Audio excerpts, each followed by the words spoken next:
Estás escuchando 11, historias que inspiran. Un espacio de entrevistas donde diferentes tipos de personas llegarán a un punto en común: su fe en Dios. Mi nombre es Nico y junto a Fede te acompañaremos a lo largo de cada episodio trayéndote historias diferentes. Historias que inspiran. Bienvenidos a un nuevo episodio de 11. Es un gusto volver a encontrarnos en este tercer episodio de la tercera temporada, retomando nuestros inicios únicamente a través del audio, encontrándonos principalmente en el podcast y bueno, de la misma forma en YouTube. En este tercer episodio tenemos el gusto de conocer, de presentarles a Matías, pero bueno, vamos a dejar que él mismo lo haga. Hola chicos, ¿cómo están? La verdad es un gustazo tremendo poder compartir con ustedes a través de este medio y por supuesto a través de esto llegar a una cantidad de gente en diferentes puntos del país, del mundo, así que gracias por la invitación. Como bien dijiste, mi nombre es Matías Aurich, actualmente soy pastor del Ministerio de Impacto Cristiano acá en Aristóbulo del Valle, Misiones, así que bueno, ya estoy desde el año pasado en este gran desafío. Y bueno, estamos haciendo de todo un poco, principalmente en las redes sociales. Estamos trabajando fuertemente hace ya un tiempo, compartiendo contenido y bueno, compartiendo un mensaje diferente, una forma diferente y como vos decís también rompiendo por ahí algunos estereotipos, algunas ideas, algunas cosas que por ahí no están del todo erradas o no están del todo actualizadas a nuestro tiempo. Así que bueno, desde ya gracias por la oportunidad y por animarse a invitarme también. Eso es todo un desafío para mí y para ustedes también.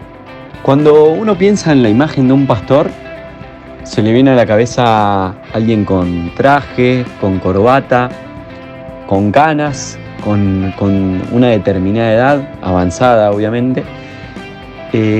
Pero en tu caso, esto es totalmente distinto. Vos rompés con ese estereotipo. Contanos cómo fue este inicio, cómo fue el llamado al pastorado, cómo se dio en tu vida esta situación.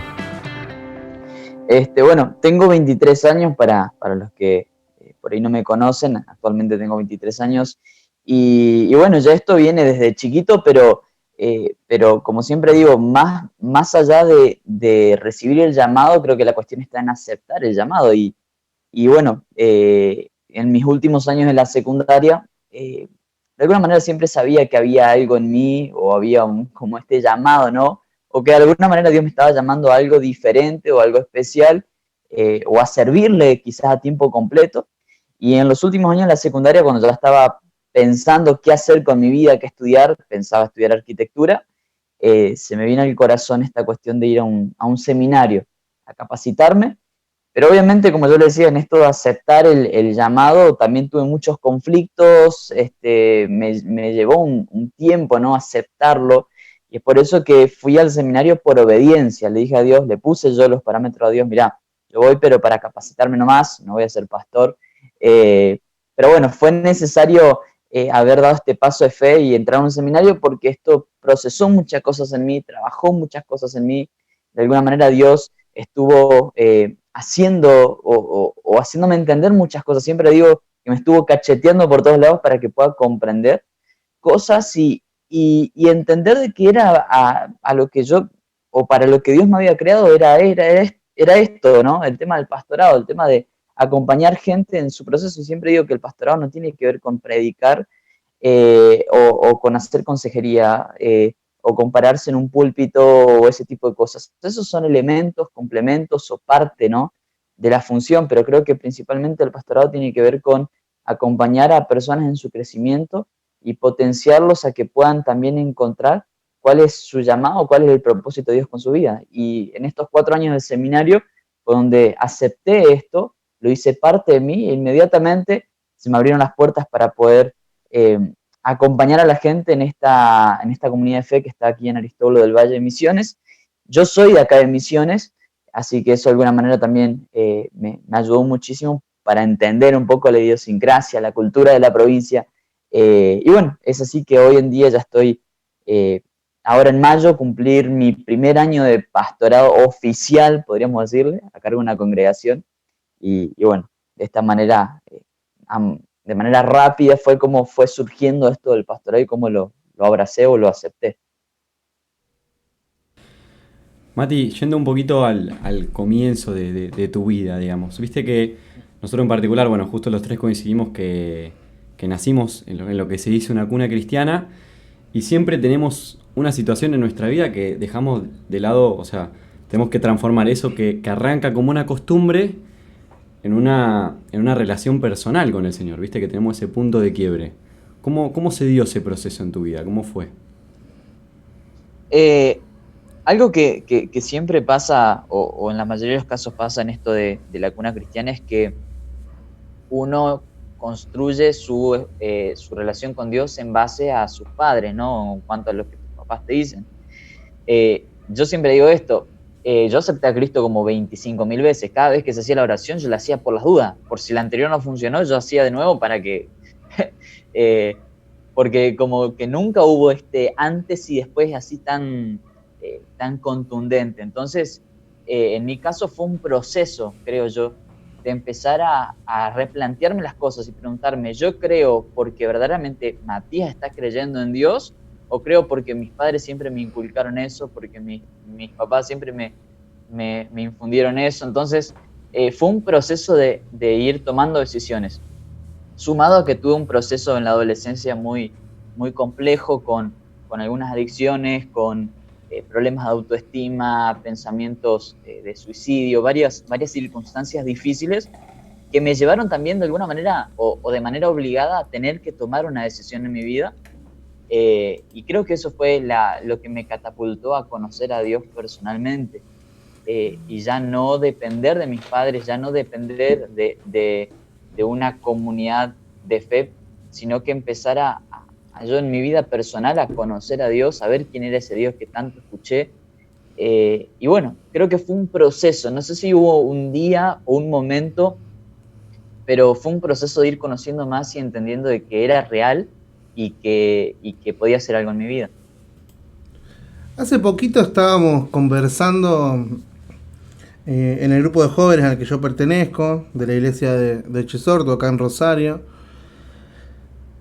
¿Cómo puede uno saber que el Espíritu Santo está dentro de uno? Quizá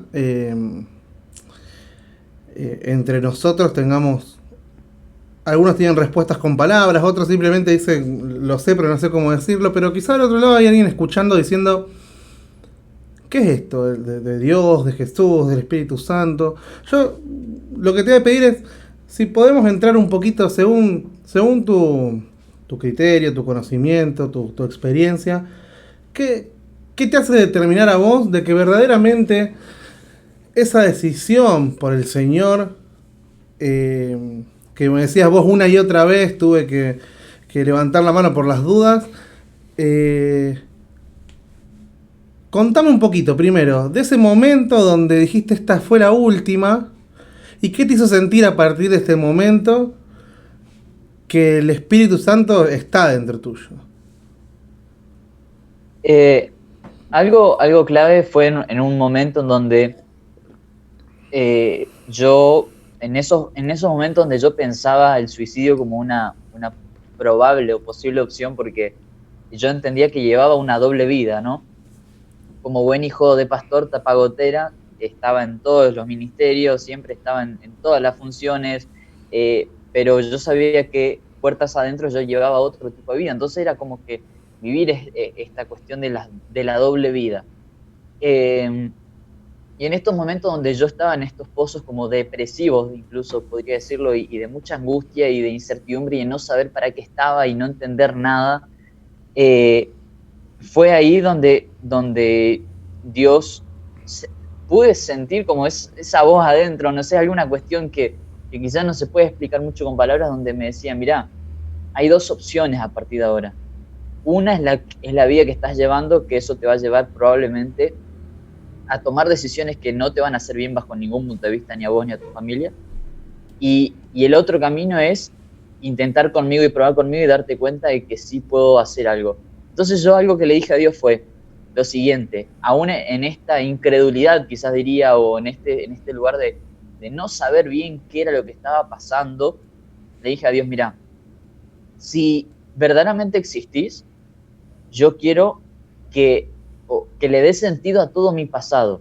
Y anexando esto de mi pasado, contarle así un poco por arriba, ¿no? Bueno, yo sufrí un abuso cuando era chico, viví varias circunstancias muy duras, entonces siempre estaba la pregunta del por qué. ¿Por qué a mí? ¿Por qué de esta manera? Siempre esa misma pregunta, ¿no? De querer buscarle un sentido o una respuesta a todo. Y cuando yo le planteé esto a Dios, le dije, mira, si vos posta existís, dale un sentido a todo lo que pasó anteriormente, porque yo no lo entiendo, no lo comprendo. No comprendo por qué lucho con lo que lucho, por qué me pasa lo que me pasa. Y automáticamente se me vino al corazón un versículo que miles de veces lo había escuchado, y es este versículo que para quienes aman a Dios, todas las cosas lo llevan a bien, pero como que sentía fuerte esta primera parte, para quienes aman a Dios. Y entendí que el amor tiene que ver con una decisión, no con sentir algo. No es que yo empiezo a sentir algo para empezar a amar a Dios, sino que tuvo que ser una decisión en mi vida, de decidir amarlo. Y cuando decidí amarlo, poco a poco empecé a notar cómo todo mi pasado empezó a tener un poco más de sentido. No en la respuesta al por qué, sino en la respuesta al para qué.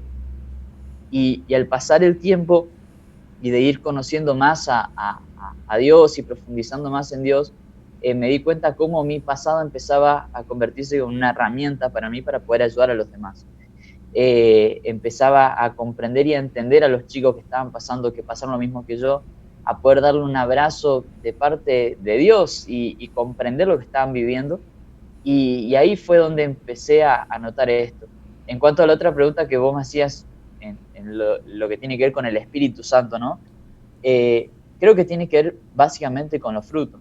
Y yo empecé a darme cuenta que, por ejemplo, desde que empecé a tener una relación constante con Dios, esos frutos empezaron a manifestarse en mi vida, en el sentido de que, por ejemplo, con mis hermanos yo tenía cero relación, yo los odiaba a ellos, hermanos menores, tengo 3 hermanos menores, los odiaba a ellos y los culpaba a ellos de cosas que no tenían nada que ver, eran cuestiones mías, pero me di cuenta que de pronto empecé a sentir que podía abrazarlos, que podía amarlos, y ellos empezaron a ver cosas en mí que antes no las veían. Por eso siempre digo que mis hermanos recuperaron a su hermano mayor hace 5 años atrás, 6 años atrás, porque antes no lo tenían. Entonces creo que los frutos es lo que más va a marcar esta cuestión de que Dios esté en mi vida, que el Espíritu Santo se esté manifestando en mi corazón, en mi vida, en mi persona. Creo que eso es súper clave. Mati, y yendo ahora quizá a lo más actual, ¿cómo fueron esos primeros pasos, ¿no? Bueno, vos decías justamente, te sentías desde la secundaria, si te lo ponías a analizar, que ya iba a ser pastor y toda esa situación, pero ¿cómo fueron esos primeros pasos? Porque obviamente no es lo mismo hablarle a un amigo que hablarle a una congregación, ¿viste? Y está el primer impacto y el sentirse cómodo y decir, bueno, es por acá. Fue así, yo cuando entré al seminario, como les había dicho, no quería ser pastor. Los 2 primeros años del seminario, son 4 en total, yo no sabía para qué estaba. Me acuerdo que entré en varias clases, en varias oportunidades, entraba al aula, me sentaba, lo escuchaba al profesor, lo miraba y pensaba, ¿qué estoy haciendo acá? Porque no sé para qué estoy, o sea, que en realidad quizá en el fondo sabía, pero lo trataba de tapar. En un campamento, yo durante mi segundo año del seminario le oraba y le decía a Dios, bueno, decime para qué estoy, porque como vos decís, una cosa es hablarle a un grupo de jóvenes, a gente que está de alguna manera a tu altura, ¿no? O está es de tu generación, porque ya tenía experiencia estando con jóvenes, ya estaba en esa movida, ¿no? Y en ese segundo año, bueno, Dios empieza a mostrarme esta cuestión de empezar a acompañar en su crecimiento de fe a gente adulta también. Y entré en un conflicto muy grande, porque digo, ¿yo qué puedo darle a alguien adulto? Porque, o sea, ellos me tienen que dar a mí, o sea, no tengo experiencia, no tengo una cantidad de cosas, pero Dios siempre me decía esto, de que no se trata de vos, o sea, el ombligo, el pupo del mundo no sos vos, la cuestión no está en vos, en lo que vos sabes hacer, no sabes hacer, en tu experiencia, en quién sos vos. La cuestión es en quién está a través de vos y quién te posiciona en determinados lugares o en quién te respalda. Cuando llego a mi último año y que se da esta oportunidad de pastorear esta iglesia, al principio empecé con toda la energía, ¿no?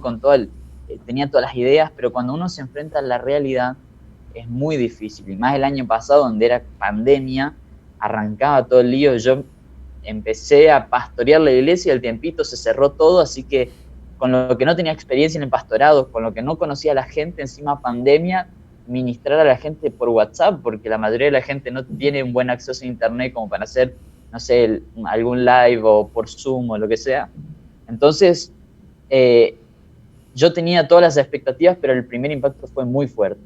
Y todos los meses del año pasado fueron un tiempo de mucho proceso de Dios con mi vida, con mi carácter, gente que se fue de la iglesia, gente que hablando con sinceridad, ¿no? Me lastimó muchísimo con sus palabras, gente que me ha hecho entender o saber de que yo no podría nunca pastorearlos porque no tengo ni la edad, no tengo ni el conocimiento, la experiencia, pero en simultáneo empecé a ver una cantidad de gente que sí lo aceptaba, que sí lo recibía, que sí era bendecida. Entonces creo que lo que me mantuvo en esta primera etapa, en este tiempo hasta ahora, fue esas personas que me hicieron sentir de que yo estaba en el lugar correcto, y principalmente Dios diciéndome todo el tiempo, no se trata de vos no compraste las ovejas, la iglesia no es tuya, es mía, yo te puse ahí, vos, no son tus méritos, no son tus logros, así que si yo te puse ahí, yo te respaldo. Así que bueno, siendo sincero y redondeando en este tema, es un aprendizaje constante, todavía estoy en eso y creo que voy a seguir estando un buen tiempo, todo un desafío. Yo quiero saber un poco porque la gente no te ve ahora, porque algo que caracteriza las redes de Mati es esto del hashtag #TeamGorrita. Y cómo puede ser que sea pastor y tiene la gorrita puesta. Obviamente mucho es desde el lado del humor y he visto algunos posteos tuyos donde están los que están a favor y en contra, pero contame cómo es esto de la gorrita, cómo nació y qué trascendencia tuvo también. Bueno, el año pasado, cuando estábamos en plena pandemia, en uno de los viajes que yo hacía a la iglesia, me paran la policía, ¿no? Hacían controles. Bueno, me piden carnet, qué sé yo, de conducir, toda la cuestión, y la aplicación, acá en Misiones hay una aplicación, Misiones Digital, que es para el tema de la pandemia, bueno, todo ese tema. Y cuando ve la información de la aplicación, decía, bueno, el nombre del ministerio, el Ministerio de Impacto Cristiano, qué sé yo, pastorado, no sé qué, la descripción de cuál era la profesión. Entonces, él me mira a mí, y yo estaba como estoy ahora, con la gorrita puesta para atrás, de esta manera, así soy yo, digamos. ¿A quién Y le me dice, robaste? me vuelve a preguntar, ¿me dice, esto es tuyo? ¿A quién le robaste la Claro, identidad? Habrá claro. dicho él. Claro, no será de tu papá esto, algo, pero encima que con lo que yo tengo 23 años, pero parezco de 16, no tengo barba y soy petizo, o sea, tengo todas las de perder para que alguien piense que primero soy un adulto y segundo, pastor. Entonces, como que pues hay muchos estereotipos con esto del pastorado. Y me pregunta, ¿esto es tuyo? Sí, le digo. Me dice, ¿pastor de qué? Y de una iglesia, le digo, pero con gorrita. Me dice, y sí, le digo, ¿cuál es el problema? Y no, nada, me dice, no, nada, qué sé yo, bueno, me dejó pasar y me dejó pensando mucho eso. Y yo algo que le había dicho a la gente de la iglesia, el equipo de trabajo, cuando recién entré al ministerio, le dije esto: mire, gente, yo soy un pastor de 23 años, no uno de 52. Así que hablo como uno de 23, me he visto como uno de 23, escucho la música de uno de 23. No esperen ver en mí una persona de mayor edad porque no lo van a encontrar. Entonces yo empecé a mostrar a la iglesia de que yo sí puedo ser pastor vistiéndome como me he visto y siendo como soy. Y creo que ahí nace algo clave, y es por eso que más allá que es a través del humor, un poco esto del Team Gorrita, y creo que algo en lo que puntualizo mucho con esto, o en este símbolo de la gorrita, es que Dios, como dije desde un principio, nos llama desde que nacemos. Dios ha depositado algo especial en nosotros desde un principio. Y yo no empecé a ser pastor hace el año pasado. Siempre lo fui. Siempre estuve ayudando, siempre estuve cumpliendo propósitos de Dios en mi vida, aún con la gorrita. Entonces creo que Dios nos puede usar como herramientas en sus manos independientemente de cómo seamos físicamente, de la ropa que utilicemos, de la familia que salgamos, del contexto económico, sociocultural en el que estemos. Seguir un Así poco como de lo que somos, Dios dice. nos ama, y así como somos, Dios tiene planes con nosotros, y ese es el símbolo por ahí de la gorrita. Y bueno, la gente, si bien en los cultos no estoy con la gorrita, tampoco, o sea, voy pateando tableros de a poco, ¿no? Pero bueno, ya es algo diferente a lo cotidiano. Oh, Mati, y bueno, yo creo que el tema de la gorra, si uno ve tu perfil, es como el puntapié, digamos, porque también uno se encuentra en los posteos por ahí que, qué sé yo, la misma imagen, el meme que normalmente uno ve que tiene un chiste básico referido a otro tema o un video, vos también como que lo reversionás, ¿no? Y le das un sentido más espiritual, más bíblico en muchos casos, entonces eso también sirve como una herramienta, ¿viste? Volviendo a lo que vos decías al principio de lo importante que son las herramientas que nos brinda Internet. Pero una pregunta que yo te quiero hacer es esto de los seguidores y demás, ¿cómo es el feedback, digamos? ¿Cómo es la relación con los seguidores, con los que ven tus posteos y demás? Eh, Eso es algo que en realidad en este último tiempo lo estoy como descubriendo, entendiendo un poco más. Siempre pensé que lo que tenía que hacer era subir un video o subir contenido y ofrecerle algo a la gente, algo para que lo consuma y que sea de bendición para su vida, video, imagen, etcétera. Pero en este último tiempo descubrí la importancia de poder tener ida y vuelta con la persona. Eh, Aunque quizás yo no estoy subiendo muchas publicaciones, constantemente hay gente que me está escribiendo y siempre estamos teniendo esta charla, ¿no? Además, esto del Team Gorrita, por ejemplo, esto le da un sentido de comunidad a la gente que de alguna manera sigue mi contenido. Entonces, también le da una identidad, le da un sentido de pertenencia a la gente que me sigue. El poder, por ejemplo, repostear lo que ellos comparten y que me etiquetan, y trato de hacerlo con la mayoría, al menos, de cuando me comparten algo mío en sus historias, trato de escribirle, decirle muchas gracias, gracias por formar parte de esto.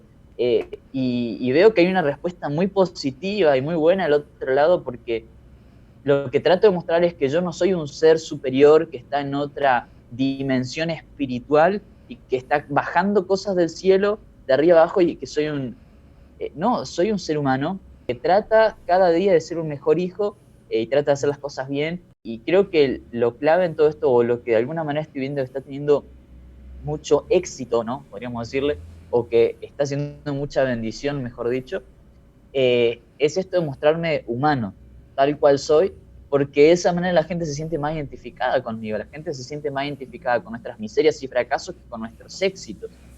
Entonces creo que eso genera algo muy lindo, un ida y vuelta, y veo como mucha gente también me bendice a mí y ministra mi vida a través de lo que me comparten, de sus experiencias. Así que bueno, creo que, no sé si respondo por ahí a la pregunta, pero creo que es algo muy lindo que se genera incluso a través de la excusa de la gorrita, ¿no? También rondando en eso. Todo lo que van a escuchar a partir de este momento se grabó una semana después. Veníamos grabando la entrevista y se nos cortó la luz. Eh, Era algún factor que no esperábamos, que no podíamos controlar y retomamos una semana después, no sé si más, creo que 10 días después. Y Mati, yo quisiera hacerte una última pregunta. Siempre uno lee en Facebook, qué sé yo, el título que voy a poner. eh, 5 cosas que no sabías sobre las cubiertas de autos. Y uno entra y las lee. Y uno de esos títulos que a mí me ha llamado la atención: 10 niños prodigios que prometían mucho y que cuando crecieron se volvieron uno más. ¿Cómo te ves dentro de 20 años? ¿Sentís ese desafío de que cuando crezcas no te vuelvas un pastor más de esa edad? O sea, no te vuelvas ese estereotipo. Qué pregunta, qué pregunta. Mira, yo creo que la cuestión está en cómo uno empieza, ¿sí? Creo que ahí está el secreto de este tipo de pastor que se ha estructurado, que se ha moldado. Yo creo que cuando uno empieza desde un principio en el ministerio, no importa el lugar o a dónde uno vaya, uno empieza teniendo en cuenta o entendiendo bien para qué uno está y cuál es la identidad de uno. Yo creo que eso no va a cambiar después, o es muy difícil que cambie. El tema es cuando, por ejemplo, mi oficio o mi ministerio es el que me da identidad a mí, y no soy yo el que le da la identidad a lo que hago, ¿me explico? Entonces, si yo logro mantener mi identidad, entendiendo quién es Matías Saurich, para qué está en esta tierra, yo creo que hay algo que va a seguir intacto, más allá de las formas, más allá de esas cuestiones generacionales, ¿no? Yo creo que tiene que ver mucho con eso, que pensar en lo externo me está dando identidad a mí, o yo le estoy dando, desde mi identidad, estoy influenciando lo externo. Y muchas veces me hicieron esta pregunta de cómo te ven en 10 años, en 20 años, y la verdad es que nunca tengo respuesta clara para esto, porque yo hace 5 años atrás o 10 años atrás proyectaba otro tipo de cosas, y las que hoy se dieron han sido muchísimo mejores que las que yo proyecté. No se han dado como yo esperaba, se dieron quizás como Dios quería, de hecho creo que es así. Entonces, hay proyectos que tengo o me veo de cierta manera, ¿no? Yo algo lo que sí tengo en claro desde un principio y algo que creo que lo voy a sostener toda la vida es que yo no voy a pasar 20 años de mi vida en el mismo lugar sin que algo diferente pase en ese lugar. No voy a pasar 10 años, ni siquiera 10 años, 5 años en el mismo lugar sin que algo se genere en ese lugar. Porque sé que el tiempo no se ahorra, se gasta. Y no quiero perder tiempo de mi vida en lugares donde yo no puedo ser de influencia o de transformación. Por eso es que esta frase por ahí tan trillada, ¿no? Decir que sea lo que Dios quiera, bueno, creo que es literalmente así. Obviamente sueño que acá 20 años ya estar, obviamente me voy a casar este año, ¿no? Pero ya con una familia, esas cosas que por ahí uno sueña y uno planifica. Pero en cuanto a los propósitos de Dios con mi vida, estoy suelto a lo que Él quiera. Me ha movido a tantos lugares de tantas maneras tan diferentes, tan copadas y tan raras y tan lindas, que tampoco quiero estructurar mucho mi futuro, sino que quiero decir, Señor, lo que vos quieras va a estar bien, y en el lugar que vos quieras, de la manera que vos quieras, y siempre tratando de mantener mi identidad y quién soy. Como le dije a la iglesia en una oportunidad, yo soy un pastor de 23 años, no uno de 50, así que hablo como uno de 23, me visto como uno de 23, hago lo que hace un chico de 23 años. Matías es así se viste Matías y habla Matías, y esta es la identidad de Matías, y Matías es pastor, pero el pastor no lo tiene a Matías, ¿me explico? Entonces creo que eso es clave. Bueno, Matías, la verdad que un placer poder escucharte, tanto la primera parte como esta segunda. Un gusto para nosotros dos tenerte como invitado, la verdad que una bendición. Así que bueno, esperamos que te hayas sentido cómodo. La verdad que fue una experiencia muy linda. Algo que quiero destacar de lo que están haciendo es que hacen las preguntas que pocos hacen. Me gusta eso porque también nos permite abrir el corazón y hablar de esas cosas que poco se hablan. Así que la verdad que me encantó y va con mi forma de ser también, ¿no? A mí me gusta hablar mucho de esas cosas que no se hablan, esos temas tabú o esos temas que son un poco candentes, ¿no? Principalmente en el ámbito en el que nos movemos. Así que desde ya agradecerles por el espacio, por la oportunidad, por haberme elegido para esto. Para mí es un privilegio, una honra, una bendición tremenda, así que gracias, la pasé genial, y bueno, que se repita en cualquier oportunidad, siempre es un gustazo compartir con ustedes. Gracias una vez más, Mati, por haber participado de esta entrevista y gracias a quienes están del otro lado. A los que nos preguntaron todos estos meses cuándo volvíamos. Volvimos, y esta vez con mucho, pero mucho contenido nuevo. Encontranos y suscribite en Spotify como 11 Historias que Inspiran, y en nuestro canal de YouTube y en Instagram como 11 Podcaster. Esto fue 11 Historias que Inspiran, y nos vemos en el próximo episodio.